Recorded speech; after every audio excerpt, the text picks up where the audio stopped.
Gan is mar scéal náime sin an nolach fá theacht Cholmcille gCleann agus fá bheithe Cholmcille. A chan se man scéaltaí fá ná scéal fan Cholmcille bhí an saoileann so le duna Cholmcille. An sa teanam agus tá go fáil hín gCleann bhí sé scoilsí na gachaid mus deireadh siad fadachan. Bhí tíomh tíochreachn agus bhí tíomh buíochreachn. Agus buí tíomh tíochreach buíonna cheantar de go siad a tean gCleann garúir. Buíonna cheantar a dear Cholmcille an tainneagarachta. Na a dear fan mo cúil an tainneagarachta fá theacht Cholmcille. Ach bliain na dhé sin bhí sé héin agus na fianna bhí sé de sealagat is díon sa teanleann. Bhú daanú siad náinte agus siad mína bhíana. Sin hartfa ceantar idir tíomh tíochreach agus tíomh muochreach tá sé le ballaí. A tá hartfa céad acra dá chalú deas mínion. Go sin na múna fianna a clasaíocht agus a claftú lúclasaíochta. A harad a fan agus a chuid fad was a tára láisio ar leid bhuiil. Ach bhí tíiseach an na chónaí an sa teanleann ar a dogus a ddraman ar. Go bhí mac de fashion dar bhainam glas. A ní luair a ceol ar ddraman agus a lach na fianna aceal a sealagus tí an sa teanleann. Agus go fáil an sa leann lugad na leanna. Tá baile faran tá aine níos sin é a seantí seo agus an tainime tar a bhaile faran sin na fóirí raibhain. A ha gasa bhí chur muach raibhain chur se chuid conairt an sa tóir ar chonairt na bhíana sa deireadh bhí gur láitiú mar an na chonairt na bhíana. Ach deireadh fan mo cúil deireadh se dearag ferrag agus ó se sa tóir ar glas. Agus sin deireadh bhí gur dhíbar se glas am más éireann. Go chuid glas go se aigla rion na Fraince. A go dtí hála bliantar a bheith sin a bhí fan mo cúil os chuid fearr. Bhí síosan a cadú a rion na Fraince a ceoln a cogu bhí aige. Ach nuair a dtag siad thug siad leofa ben rion na Fraince agus a níon. Nes lach rion dóin lach sé sin trúie da rion na Fraince agus chuir sé airm le cadú le rion na Fraince a bhean agus níon ar aráist agus le díalta chun temáasta as na fianna. A céad a bhhairil a bhí mar cheoirí acu le dhéad a thuirt go halúin na héirna ach glas a fer a dhíbar fan más éireann. A bhí níl san náil ag glas da fan agus sin deireadh bhí gur treidiú cach fíochar chuiltena ar chráid fan trá. Cathahhair bliain agus lá go dtí sa deireadh gur ón uaigh na fianna. Ach sinam gur ó sé chincil na scéaltaí finiata is sé cholamh mar na díomh. Agus is ag mahanathe ar hiú móhéire John chudí airmide a bhín scéal sin. Ach tá go le chráachtanas ar na níomhile bhíon sa forraiste. Rabh theacht Cholmcille. Agus tosa me leis na mánaí hí na gcónaí ar ché heilin. Hís ar ché heilin go fáil tá lorg se pobl agus tá go fáil beidir 4 go dtí 5 trí den se pobl sin fáca agus tan náid a haidá tan balla go fáil 6 trí raide. Bhí se bliantachan hín bhálag dáiseach beidir fíomhhuis. Bhí sé lethe trí ar fad agus bhí rulig a leansannis a ar a drothúir níl rulig le feicilanis. Tá mónar chun tóca ar a bhlach ar a drothúir. A bhí scéalta ansí ó lún go glún gur ag mánaí gur ag siad a te pobl sin na manisteir a bhíon. Agus go dtí siad na híosláine. Agus nar fil siad i dhéh ar aist. Bhín scéal sin ansí ó lún go glún ar fud 1000 bliain na 1000 bliain. Agus a deireadh bhí an 1907 Hannig olafas an Níoslan, agus bhí sean láimhscríomhaí leis. A bhí ag mánaí hannig is éan, ach ní ró tuairis cearbí ar na mánaí. Ná is stoithe gur bharú nó láchlan na mánaí nu de bhísidir an Níoslan, ach hannig agad láimhscríomha Níoslan. Agus tá mar an áitean san Níoslan bhfuil nó luganim na céanar a tá geantar helan. Go bhí scríomhte go dana se as an áintir ó scríomh na lecha. A hané coppolacha hawar a charric, an dálamh sin bhí na sibí se na chadiata na Seanchas ógáid an dáchtúr bailú béladais. Agus bhí sé bréis sásta agus cinse gur is teolann a chuid na mánaí a chuid na Níoslanne. Agus an tainime thug na mánaí ar an Níoslan na inis tanna, agus a dul fásta, thug siad círí is a cheantar na Níoslanne. Agus stop siad ar a malach le scríisiúrt an na círí. Hyn siad stop ran siad ar na hanti harc ar tíúhaid na hallamna. Na stad sin tamil ar na helan ferós. Agus dyr siad sin daíú ar na helan ferós a naniam feró, nó ferach ferach. Dag sin na círí ar ferach tamil.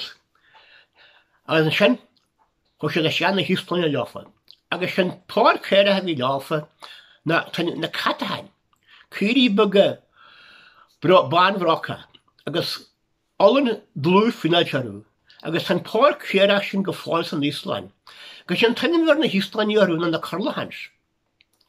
A had a bhalahanis mohas Taiwan, dat tú tarint na tú huai, a hiúd lau cré a hiú chric, tá farigniú fórn sin, agus bhí trí bra ní fan sin, agus is a Seanchas gur is Alexandria na Egypte an ag dem ra réalta seo. Gus sin na hanim na bhí orú na Ceol tuigse agus náie. Agus tá scéalaíonn sin agus tubar banlaithe. Gus heagú eileú agus tuig go fáil, dhéanú eileú an sa tubar sin ar a tríú a fiad de bhí méhew. Agus bhí se sa Seanchas gur den ag fear gur siúil se lár na héirne, gur chaid se seaafn na siúil, gur mhain se amach gur se eagla se tubar. Agus chaid se na hí go maidin a gilir at ar a tubar. Gus ar maidin lehar na bhara a né é tamil a chalú. Dhéire se ar chadiad hí na chadiad ro se cograt an narige. Gus hen chu dá gur an narige go ddíra faoi. Gus sin thug se míle altú a dhé, fa se áta súil ar eist. As tá scéalaíochta an sí fásta, hart fachad go léib dhéanachan, hí fearras is líbhín de bhainnim candí bhile á buil, gus chaid se níhí go maidin a gilir at go tubar. Agus bhí se cograt a bhhaún le. Hín fearseo bhí lúna gás cailteige. Chadí trí bhain nífa leis, ná trí bhain réalta, siúil hart ar a tubar. Agus a trí uair I hiúil se hart ar a tubar, fa se lúna gás. Bhí se bhla haháile gulhar maidin, gus ar bhla haháile bó se deagad se ha tairt. Gus duine an scéal leis éisiir an tair seo scéal fír. Agus sin dúir se sair leis bhla chandí is na sméradait. Go se bhla candí bhla na hísin, agus a nísin far candí bás. Ach, nes rhaid go bháilí ó líag. Ar bháilí ó líag tá tubar banlaí elm sin, agus tríneom. Tá trí tubar ha banlaíon. Agus an náintse óil tá sean champolon, agus sin níomhíonn sin na ímeach Britne. Agus bhí ní ímeach Britne, bhí se ar a lún chéanna le Colmcille in né líanaí ngala. Bhí se héin agus Colmcille ar a cearú lún de lecht níanaí ngala. Ach, as bás condain na hír bhí ímeach Britne, agus chanig se go siúlíag le eileacht agus panú sa dhéanú. Agus ar a dhéú lá de bhí na saona in ní tear an eileacht ar bhulachlí bhíag. Agus mar na eileacht sin ar bhulachlí bhíag, ghlacha se a léad tríhuire go dtí tríhuire go lé na eileacht sin a dhéanú. Fásta ar a dhar híar thuaid dóilí bhíag. Tá te pobl an sin ar a drohuir rinú mar an strasar, agus is así cos, sin a fear rún champol agin sin. Agus bhí champol aige muir a an rachlanna. Ba asi cos buisin an nibri metalrate vi New Padric. Agus ba éirne bahadla New Padric. Agus wunla se cruman an wahal le arigad. Fier asi cos farsisin baas an sa bliain Ceirichéad seachtó. Fier imet Britne far se baas an sa bliain 588.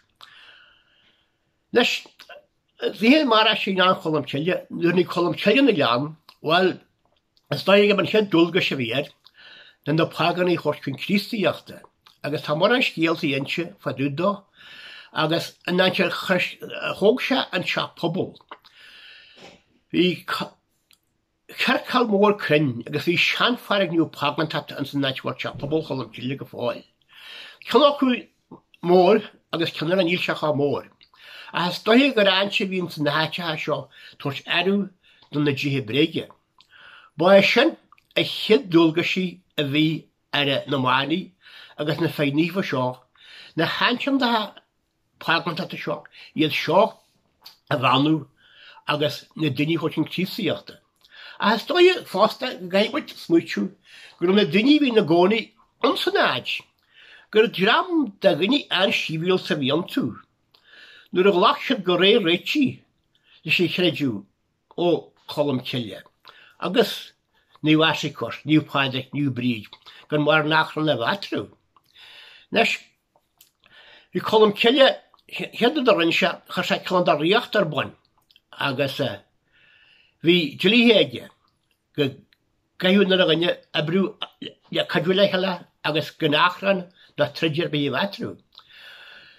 Lach sé sialamh ar cearta iascrad a chuún Helen, agus bhí taile le díal le cearta iascrad. Cibís seoir taile bhí beidir nach airgad a bhí wacu a beidir go chríí allach na bhaid wacu na beidir áí. A hagas a bhí buiad chlánmheic níolas a chur se a sialamh na cearta iascrad Helen agus choram na féin hort an luganne. Ach war chlánmheic níolas, war siasan a gceannas ar cheart iascrad Helen ar fad 1000 bliain head mar rá. Go dtí amsir flaanta alla, agus í amlan cheart iascrad Helen ach chun san nám. A charla achtara idir duine a bhásaí chlánmheic níolas agus bunú se chara. Triltú cach náintse an se a caslathair a sin dúrahí gur bhaithú mac níolas. Agus náintse bhfuil a casla, tá sé coppla céad sláit tú chuid an bharna dhearg. Agus tan bharna dhearg tá sé beidir coppla céad sláit tú chuid á forta cholaí. Cé go bhfuil se tá sé hiúcheal chara de chuún Helen. A sin dóidhfuir se anim bharna dhearg.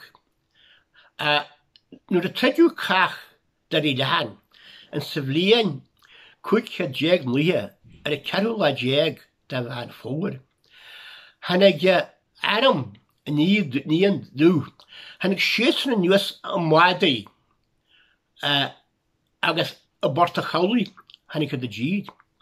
Ach treidiú chuidir bh trimad an chá, buiad bunú í gcónail.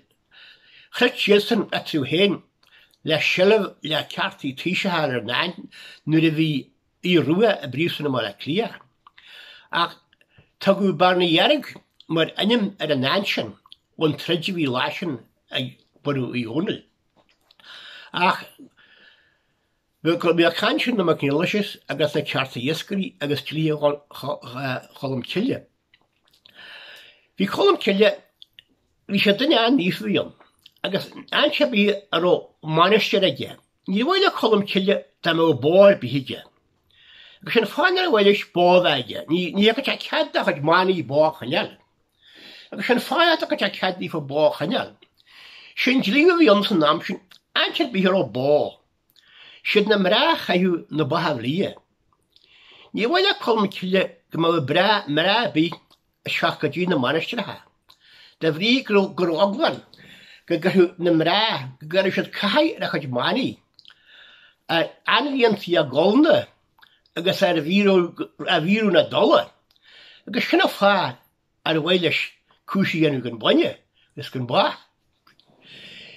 Is tíal na fásta na Cholmcille, is a muhe lá seo, is ar a bhallach as glan Cholmcille go tealchara. Gus nuair bhí sé gáil trasna trai. Bhí ag bun na hóna. Bhí na chlóhaigh sin bhí sé dan sleún, agus í fearas an nárahan sin, agus dúir se le Cholmcille, bheit am a cóidead agin sa sin. Amad an sa sin na go trasan na chlóis sin, na sleún hatú, agus beisiúd a chuid cosa. A chumtaid Cholmcille hart agus dúir se leis. Amad an sa sin. Ní amad an a bí meise. Ach, ír an lás sin go dí ládra hu dé, na mé amad an is ar harháil an ári. Gus nuna saim beidir go rón ceartaige. Bhí se lá ala fásta, agus bhí sé siú leis frídí dámna. Gus bhí bart mór leorí leis, a chan ag siid an gíthe. Agus héide rí mór a chud leorí fríd na portaí. Gus bhí gá bhain ar a mala go rasteag leann, agus chanig se an leorí scapa fríd na láint. Agus choscí na mrách a dúiles chrinú na leorí. Gus í ban bháin ar ío tí leascóir na deisí dilegaí gannaithe le. Chana tí sísan sa talíad bhín talú bogus chana tí siiste na sálaíad. A ha bhain le sin ar do rinsí. Na haran sí snáithe má sa seáil, ros sí snáithe má sa seáil. Nuair í bh tuise gréigean dilegaí leiche le, cheangaí siad le chéileiad. A sa dúrú fer a dá bhain, for siad amlainn dilegaí agus leorí Cholmcille for siad crinn suasíad. A ha bhain é cheangaí le snáiad hí na dilegaí gus na leorí deas snásta. Bhí na leorí bhí anla a bhainile, bhí chuidir chu cleach gus chuidir chu chlábarú. An sinna Cholmcille buchas sífa, agus sin buchas agus sé dífa. Lór se le se bhain rón na leorí salahatí ar sa se. Go íom días in go gur se ferma agleatsa ácha sa dhé agus a bheit is cóideach. An sinna chumta se agus se bhainile, gus dúir se léige. Da cha leasa dósa se fáda si an fear bíhéid. Go dtíir fáidir se níor tú léir sin lomsa. Táidir se. Tá tusa de bhar an cliste, agus a maithas a pósta, bheit ha gcónaí dhéim bheit a bhaistir ar dáir, gus a sádas for a tíhain. Da cha leatsa sin sin mór an cíalaid, gus bhím díaidir a go gur se ferma heagleat, áchas a dhégus sin gus bheit is cóideach. Bhí lá ala fásta í Cholmcille, agus bhí dhéanú cruach éir, agus chu sé scéal má fríide chósnat, go sé criniú méal, go muid a chruach teanta. Chu sé se haige se bhain seo, agus nuair a chana bhaine seacht Cholmcille, ví si go hanhaid gur se cuairtú codí. Agus bháil ar sa fear, ra ha me se lí agus abr leis Cholmcille nuair a haca se, gur ba súlann sa chruach. Chuid Cholmcille is agus déir se í churha fear. Ósta se súlann sa chruach as be sé súlann go bhuiir a bhain níhan. Áhfuil mat sinna ceann a se mé go dáir sin. Ach Jimmy Cholmcille leis, go hí sin mé go dáir. Chuid bhain suas go dtíon siomra an a wascail, an heapla sí al wascailte. Gus bhí sé trí seachtain na dhé sin, chuid Cholmcille sé go dtíon te ag leis a bhain. As sa sé sinige. Den ge fear se ráisi a rach go fáil ó dhéanaar hanagas ar sin, gus gin sin scéalm sin de Cholmcille. Chuid Cholmcille suas gus wascail se, nisgas sin. Amar bí agus me se dhéirí cadúachta sin, bhí cinntíos na gus tar leom. Ach, bhí Cholmcille, Dúir go bíon bí a bhí Cholmcille, ná go bé dulaman charich choraman, isce orta jódan, agus mére dromadach, agus fostat gur orna charich chormate dé. Ach, tá scéaltaí anse a nám sin a bhórta, nuair a bhín bí angálan sa lean. Bhín dulaman, cóbhaigh sa dulaman, a hew manú na háte go dtí charich chormate, facú dulúman. Agus láir an bhara nuair a bheith an trein ar eistion. Amna dulúman a bheith pacú an chlách. Láir a bheith sin, bheith siomlan fláiste ar eistil ar na bhara. Uan war an lesan í Colmcille fásta. Agus le bahai agus le daoine. When se as úsáid mhór as sníam na péiste le bahai lew les agus le daoine les. Gus a sníam na péiste agus a snaigh leonta. Dar éidir tugus Críosta ba an bud a jeol a bhíon. Agus bhí se cam éimsan sa scáil bhí tugus Críosta. Gus bhí chuirtíosan tugus Críosta na nósanní pagantata bhíon agus go raibh bud a jeol bhíon sníam na péiste. Ach bhí rannta go le sníam na péiste agus cé cheirteas tú. Le bhí Colmcille bhí ceart nó contrailte. Sin san ranta sa ranta, head le ranta le na faidir, head le na oidhreacht, ach go fáil. Hakku je ráid, when you smó paganí in dhéirin inniu, na bhí a náimsir níu padí agus Cholmcille. Tá lína an tanní a dar a fagantat agus I Chríostaíochta. Na símuid nósanní agus bésanní na naoine leis. Ní lean war an amrar cheidiú ar a drochhar. Ach, tá chorhaine go fáil heag le sníam na péiste anú. Nes níl dohad a bhí sníam na péiste. Ach, when you Colmcille was a sníam na péiste, agus dhéana me se sníam na péiste nes. Le seo mar a héid se. Tá se sníam na péiste agus a snaigh leonta.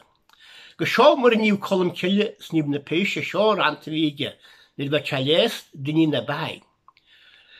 Císa me go chéad, gus nuair a gur sníam na péiste se. Cos an bhhail, agus a sníb bháid. Sin cos ar híad, dhéanamh tú sníam eile. Tá a bhar a háchtaid, nes, go cad a trím, cair tú cymlaháine go fúdi cymnala. Agus buine trím, nes, tá ceir a sníam nes ar a chéil sin. Cair na sníam ha hacht ostig le. Mar dúis a ceart yw a bach bás, gus má go dosig le, tá í beise ar a bheith. Cair tú iad a charan go máil fadulach. Teanún trím. Gus a chans na trí, nu a hamín dach rím ar a heile. Tá go dosig le. Tá na hé lónta fásta han. Agus sin ranti tgáil jes na ronta. Níl na ceire abort agus na ceire sníam. An lónú seo.